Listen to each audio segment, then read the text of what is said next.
Sometimes, honestly, I regret for opening the tier 5, and I'm going to explain why. Now, it sounds funny because it's tier 5 is the main goal in Call of Dragons. Of course, there is going to be new heroes presented each season. Some of them is going to be good, some of them is not going to be that good. But in general, in general, tier 5 is tier 5. I'm not so sure they're going to be tier 6, but for now it's just tier 5.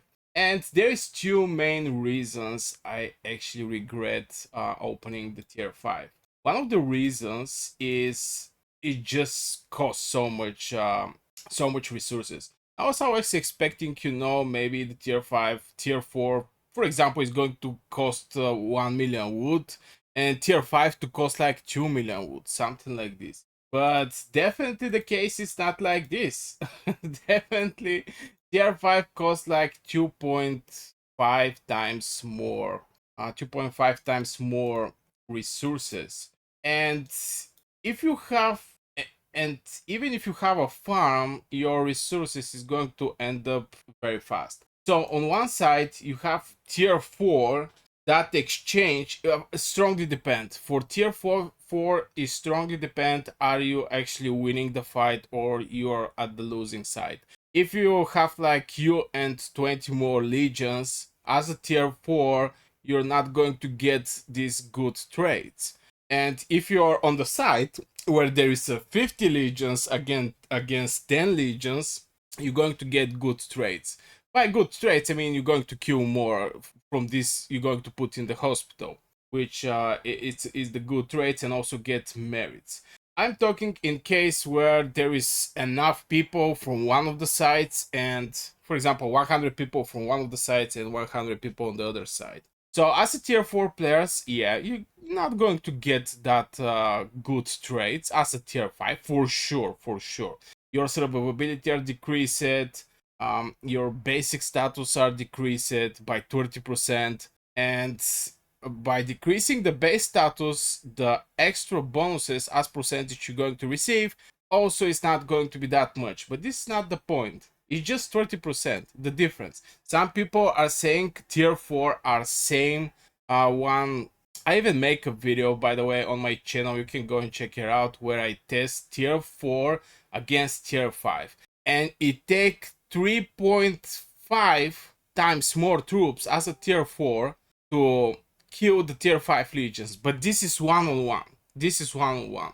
So as a tier 4 players, you have to pick your fights. But this is not the main focus. About my regrets.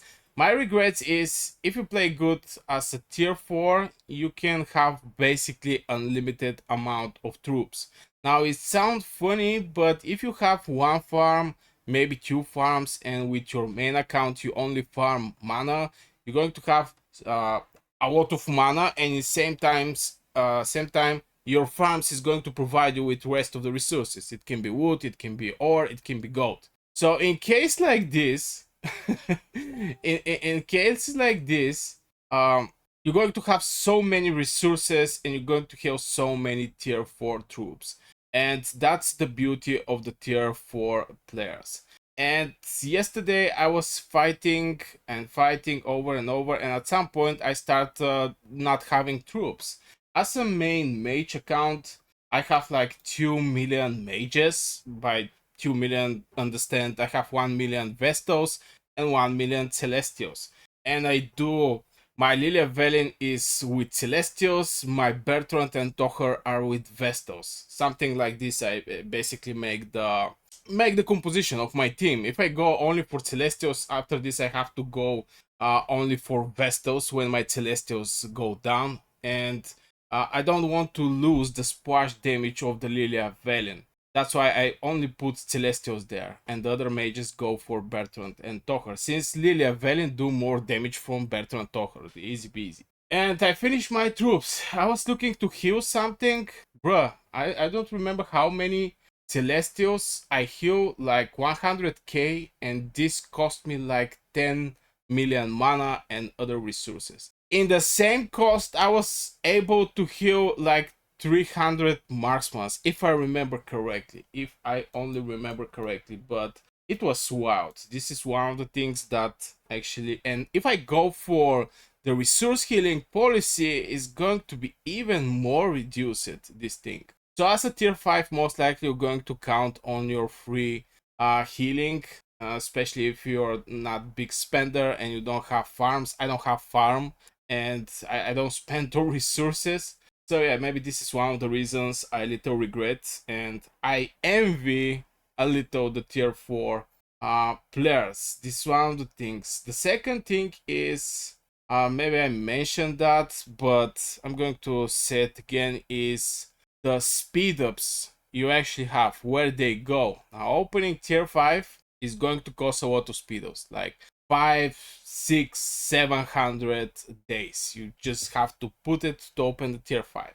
And all these speed ups, if you go for tier 4 troops production, you're going to have more free healing per day, way more free healing per day, and you're going to have also way more troops in general. So there is a difference between starting with 2 million mages like I do right now, or starting like 3 or 4 million mages. It's just till you finish all your mages, you don't touch either free healing, you don't touch maybe free healing, you can touch it, it's no problem, but you're very far away from resource healing, and you can hit a point where till you're online, for example, it can be 3 hours, and of course you play good, you're always going to have troops every day, for pushes, for defending, for whatever. And I think here is also a great advantage if I was deciding to go for tier 4. Maybe this is, I was going to have like 4 million maybe mages. Okay, maybe not 4 million, but at least 3 million mages or more. And I was going to be able with my awakened heroes. I have Lily awakened. Soon after 8 hits, my Velen is going to be awakened. I have Bertrand and Tocher awakened. So this is very strong heroes. I mean, awakened heroes make huge difference from 5111 heroes, for example. So even with tier 4, I think I can actually get good results. Now I can not say for sure, since I don't have a single mage tier 4 to actually test it, but I was going to have way more troops, way more free healing, and maybe sometimes it hit me, especially when I start losing my, when I start losing my troops, and I basically don't have troops to fight with, and I'm like, oh my god, that was a good idea. But then I remember that the survivability of tier 5 are better. And the way I do it, maybe this is going to be some kind of tip for tier 5 players who struggle with the troops at some point, is I fight till my legions become like, I don't know, maybe like 30% or maybe 40%, around 30%. The moment they hit 30%, I just refresh them. I put them back in the castle. I go out with full legion. Since when you are at 30%, first of all, if you have artifacts, they're not going to do that much damage. Second, with 30%, you're not going to do much damage since you're missing like 70% from your legion. So your normal hit is going to be lower, your rage skill is going to be lower, everything is going to be lower.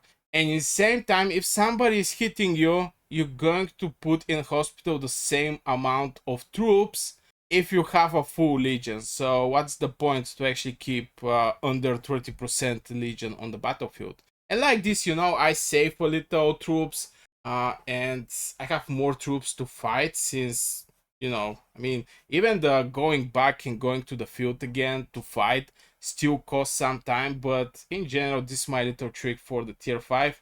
I find this trick since, yeah, you finish fast your troops if you're not careful or you don't just play a little more smart and refresh your legions. I see people who is sitting on the battlefield, their legions go ghosts. Now, if you get catched by infantry and you cannot actually move, this is something different. I mean, your legion is going to get killed. Period. If your legion is going to get killed, but yeah, if you play a little more smart, you can actually save a lot of troops just by refreshing your legion. You're always going to hit hard because when you refresh your legion, your artifact is going to hit hard, and your mages, your damage rescue is going to hit hard. So yeah, I just wanted to put my 2 cents over some of my regrets in Cow Dragons. It sounds a little maybe stupid, but yeah, let me know in the comments if you have any kind of regret, something that you was thinking to do but you didn't actually do. I'm curious, am I the only one with some things that if I can maybe bring the time back, I'm going to do differently. So yeah, I guess this will for this video, guys. Like, subscribe, see you in the next video.